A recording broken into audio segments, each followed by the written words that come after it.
de remettre lui-même sa vie entre les mains de son Dieu lorsqu'il faut partir de ce monde pour l'éternité.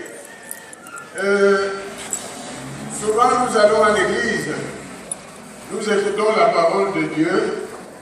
C'est un entraînement qui devrait nous amener à naître de nouveau, à changer notre conduite, notre comportement, à glorifier Dieu pendant que nous sommes dans ce corps et réussir donc un jour à remettre notre esprit entre les mains de Dieu qui nous l'a donné.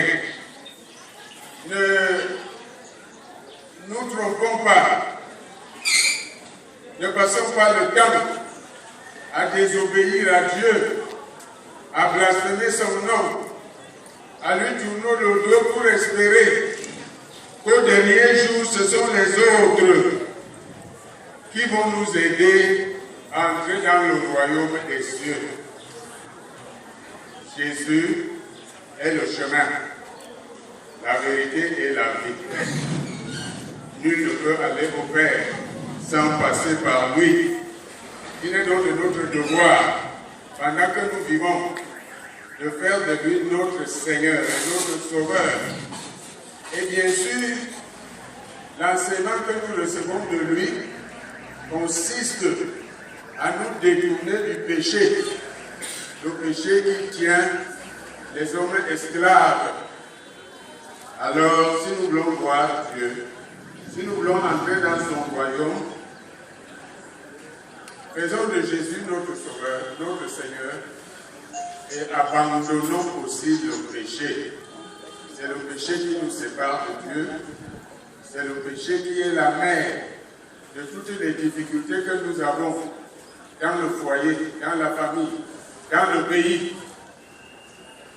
Et c'est comme cela que nous pourrons au dernier jour dire nous-mêmes, Seigneur, je remets mon esprit entre tes mains. C'est plus rassurant comme cela. Au lieu d'attendre que ce soit d'autres qui viennent prier pour toi après, commence par prier toi-même. Commence par régler tes voies pendant que tu es vivant. Et c'est comme cela que le royaume des cieux te sera largement accordé. Avant de commencer mes propos, je voulais dire que dans le monde, la Bible dit que mon peuple périt faute de connaissances. Et exactement dans le monde, les gens du monde, quand leur patron, leur chef, leur clan, leur donne leur façon de se tenir, de marcher, ils respectent ça comme il faut. Mais quand nous arrivons dans l'église, les chrétiens ne tardent pas, ne respectent pas même les lois de Dieu. Amen. Amen. Je prends l'exemple. Si dans le monde on dit à un secteur qu'avant de parler, il faut claquer les mains, celui-là veillera. Même quand il se réveille du sommeil, quand il veut ouvrir sa bouche, il va claquer les mains. Mais le constat est gravement négatif pour les enfants de Dieu. Les enfants de Dieu, on leur dit, pour vraiment s'en sortir, pour vraiment être efficace, il faut prier de temps en temps. Mais ça nous arrive, il y a des fois, nous ne prions pas. Amen. On se réveille, on entre dans des activités, on dit, bon, Dieu connaît. Et c'est ça qui fait notre défaut. Amen. On doit périr.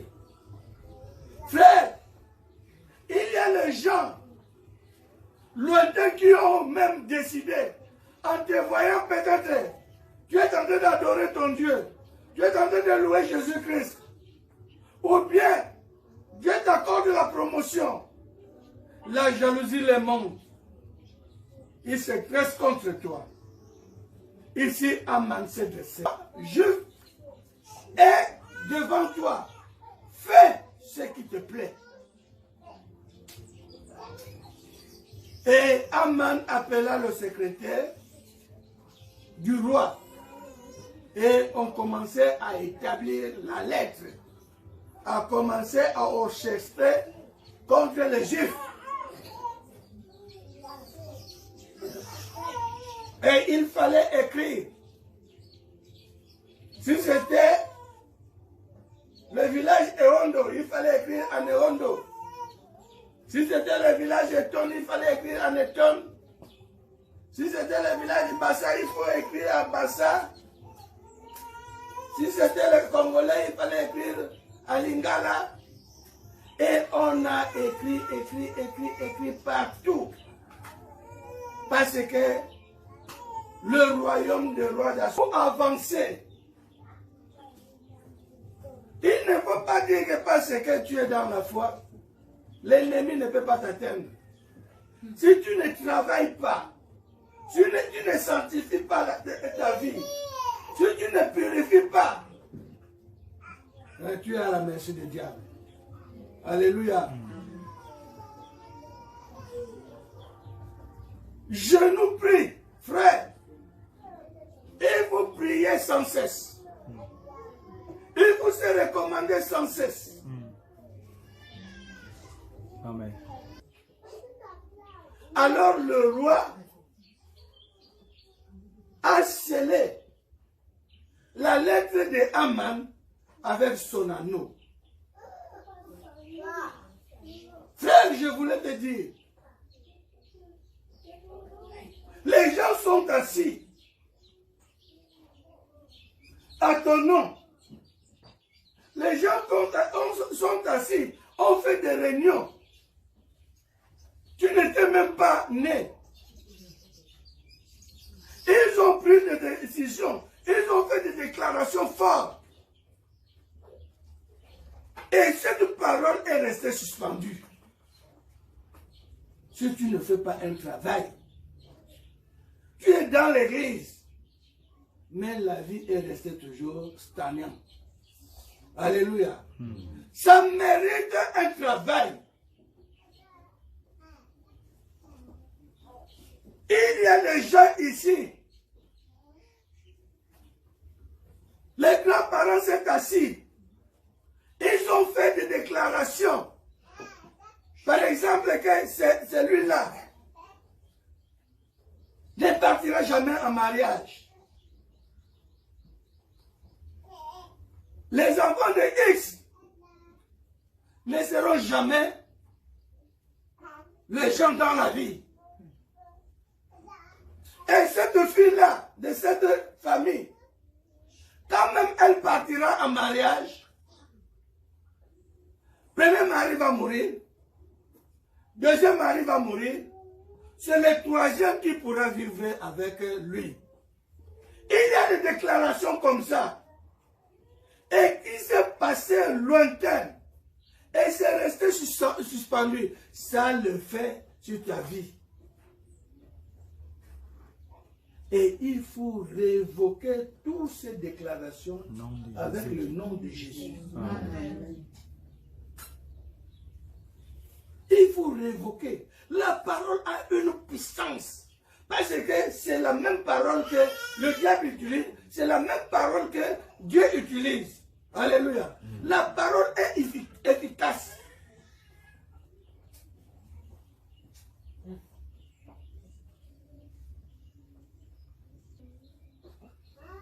Il faut révoquer cette loi.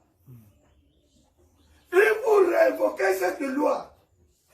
Ma sœur, je disais tantôt que les grands-parents dans nos vies ont eu à décider certaines choses. Malgré que tu es devenu un enfant de Dieu, il faut révoquer tout ce qui est négatif. Amen.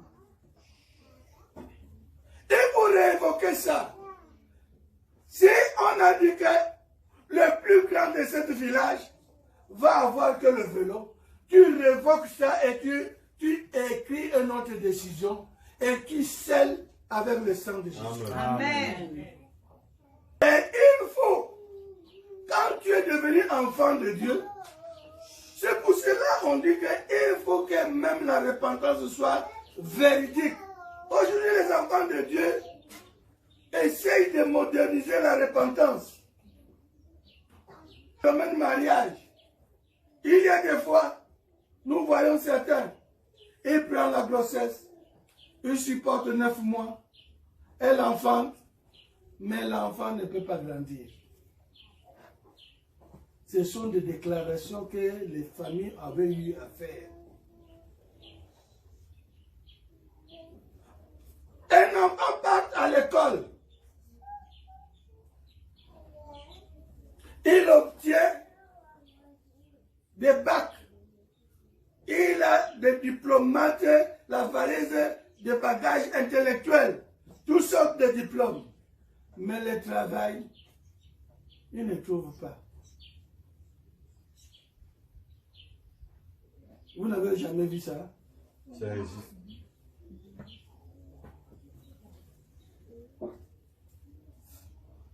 Vous voyez quelqu'un, un grand bosseur, il cherche à développer même la vie. On lui dit que pour obtenir la vie, il faut entrer dans le champ, faire l'agriculture. Il entre dans l'agriculture. Il fait des grands champs. Mais quand ça arrive au moment des récoltes, il ne profite rien. Alléluia. C'est comme tous les chenilles de la terre. On a envoyé ses mains dans son champ. Les choses ne progressent pas. Ça, il faut révoquer toute déclaration parentale qui ne concorde pas avec la volonté de Dieu. Selon votre choix, écris une lettre et moi le roi, je vais sceller ça avec l'anneau. Amen. L'anneau du roi. Parce que quand on scellait quelque chose avec l'anneau du roi, ça ne pouvait jamais être révoqué. Et nous allons sceller avec le sang de Jésus. Et le sang de Jésus dépasse l'anneau du roi. Le sang de Jésus est éternellement. Le sang de Jésus est puissant. Il faut révoquer toute négativité dans nos vies. Ce que l'ennemi avait dit que tu ne vas pas travailler, tu ne vas plus travailler, tu trouves le travail. Amen. Ce que le méchant avait dit que tu n'iras point en mariage, tu trouves le mariage. Ce que le méchant avait dit que tu ne vas pas prospérer, tu prospères. Et nous le scellons avec le sang. Frère, la vie chrétienne, c'est une processus. Si aujourd'hui, tu réécris ta vie et tu scelles avec le sang de Jésus, la vie va changer.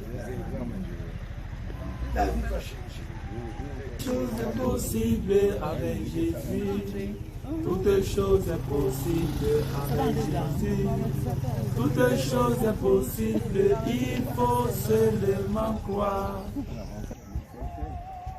L'impossible devient possible. Amen. Voilà ça que le Seigneur a dit pour nous exhorter.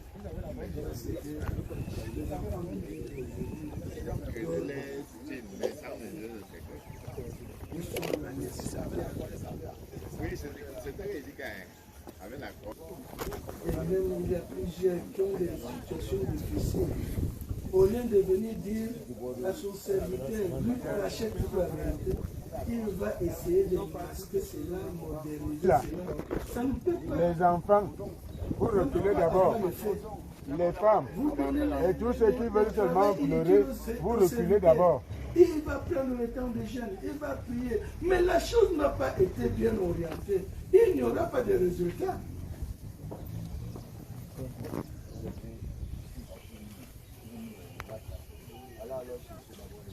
Il faut travailler. Alléluia. Amen. Et celui qui va se réveille.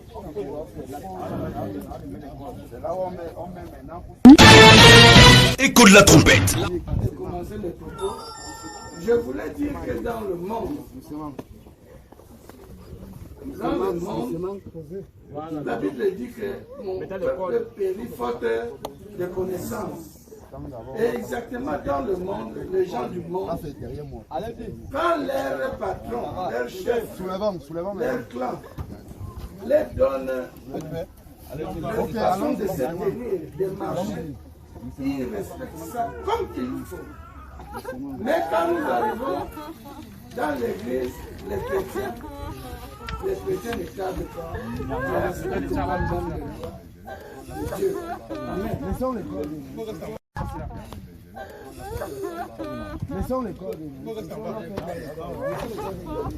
Bien.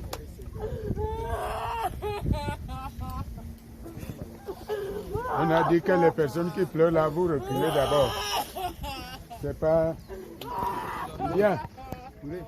Vous comprenez que c'est ici donc que chacun de nous, va se retrouver. Ça, c'est un message authentique de Dieu. Que nous le voulions ou pas. Même moi qui parle là maintenant, c'est ici que chacun d'entre nous va finir. Tu es poussière, tu retourneras dans la poussière. Ça donc, c'est ce que la parole de Dieu appelle le corps d'humiliation. C'est maintenant que nous pouvons avoir honte. Tout l'orgueil que nous avons souvent quand nous nous habillons, quand nous avons l'argent, quand nous sommes dans la voiture, quand nous sommes dans notre bureau, ça finit ici. C'est donc maintenant la rencontre avec Dieu. C'est pourquoi nous disons fermement à chacun d'entre nous, c'est très important de donner sa vie au Seigneur Jésus. Pourquoi le Seigneur Jésus? Parce que c'est lui seul qui a été crucifié, enseveli et ressuscité. Crucifié, enseveli, ressuscité. C'est les actes, les trois actes qui rencontrent notre foi pour nous garantir le salut éternel. Amen. Je suggère que nous puissions prier et à la famille biologique et à l'Église.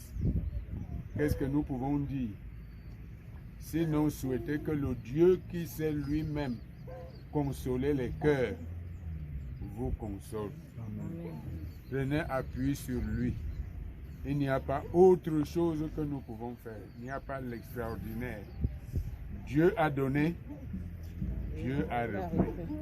Que son nom soit glorifié. Amen. Amen.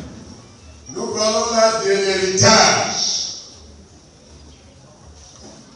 Vous savez, quand même comment les enfants pleurent.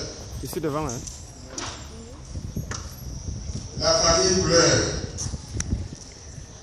Chacun pense à ce qu'il peut garder de son père. Mais moi, je voudrais vous dire, jeunes gens, ne vous attardez pas sur ça. Parce que les richesses des parents sont des fois une pierre d'achoppement. On a des riches ici que depuis qu'ils sont décédés, leur argent est bloqué à la banque. Leurs pensions sont bloquées aux finances. Simplement parce que tel membre de famille ou tel autre n'est pas content que l'autre prenne un tout petit morceau. Si votre père a été capable d'acheter le terrain, ne vous entretez pas pour le terrain. Chacun de vous peut s'acheter aussi sa part. Amen. That's it. Soyez des hommes. Soyons d'accord. Que la paix est une denrée rare. Mais le Seigneur dit ici, je vous laisse ma paix. Ça, c'est l'héritage du Seigneur. Bien-aimés, si vous avez la paix, la sœur Marie, que ton cœur ne se trouble pas. Parce que les gens pensent que s'ils ont beaucoup d'argent, ils seront en paix. C'est pourquoi ils font beaucoup de mauvaises choses. Ils peuvent voler, peuvent détourner, peuvent entrer dans les sectes pernicieux. Malheureusement, quand vous aurez tout cet argent, Les enfants, vous vous n'aurez refusez pas d'abord. la paix. Les femmes, Parce et que tous ceux qui veulent seulement pleurer, vous refusez d'abord. sera en train de vous accuser. Vous les enfants de l'État, au lieu de penser aux maisons et à l'argent, pensez plutôt à la paix avec le frère. Et pour avoir la paix avec ton frère, il faut combattre ton ego. Il faut combattre ton moi. Il faut combattre ton orgueil. Je vous dis la vérité. Quand la famille est unie, vous pouvez affronter tous les ennemis. Mais si vous êtes divisés, vous n'arriverez pas. Ce n'est pas parce que le Père a souhaité que vous soyez en paix que vous serez en paix. Chacun de vous a une contribution à donner pour cette paix. Ok, allons-y. Vous devez fermer les oreilles aux mauvais conseillers. Quand on va atterrir le frère, je vais rentrer dans ma maison. Vous resterez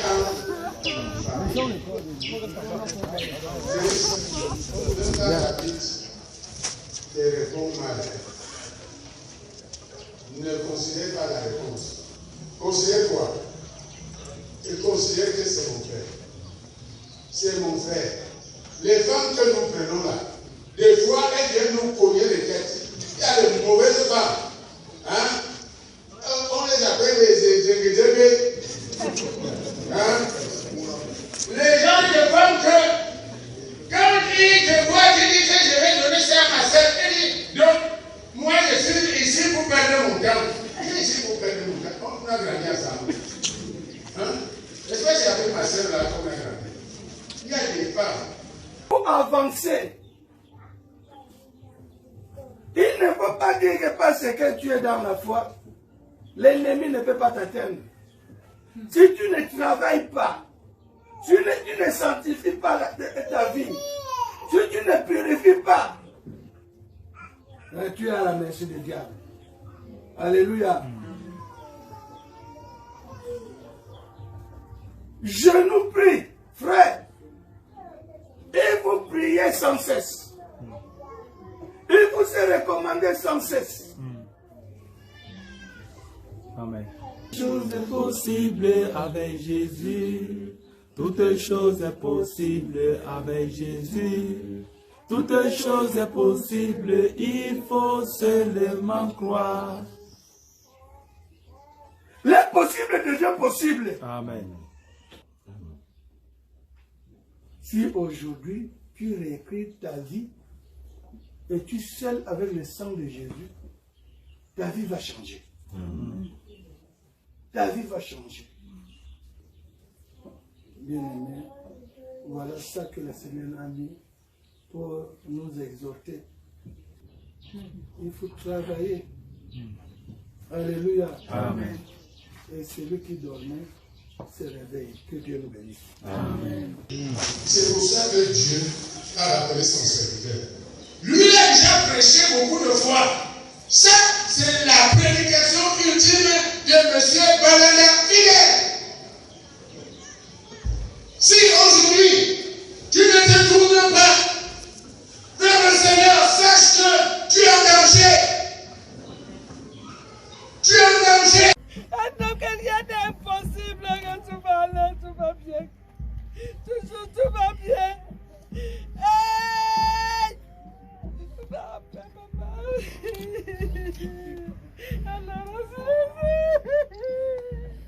Quelqu'un d'autre? Papa, c'est tout. On se sépare. Va et repose en paix. À partir de cet instant, tu es entre les mains du Seigneur. Qu'il te reçoive là très haut.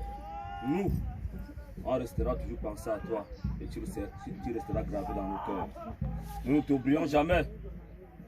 Même en ce lieu d'où nous venons te mettre, sera pour nous comme un monument. Les mots me manquent. Les mots manquent à tous ceux qui sont ici. Va et repose en paix. Vous pouvez nous donner une pelle? Le pelle est ça. Une pelle, s'il vous plaît.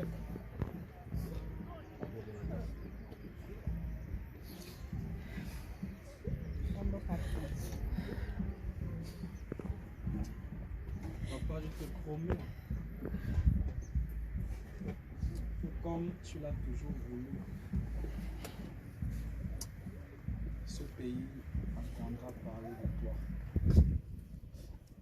Tant spirituellement S'il te plaît. que socialement.